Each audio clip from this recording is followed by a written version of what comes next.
జీవితమంటే కల కాదు, అది కవులు రచించే కథ కాదు.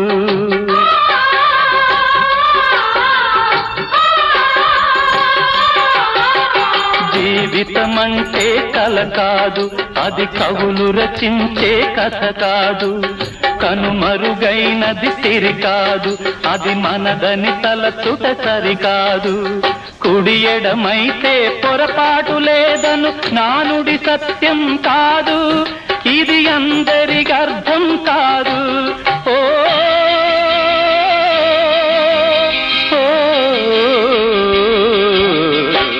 వేగు చుక్క మొలిచింది, వేకువ పొడ చూపింది, తూర్పు తెల్లవారక ముందే కాలం మాటేసింది, నా కళ్ళను కాటేసింది, కాలం మాటేసింది.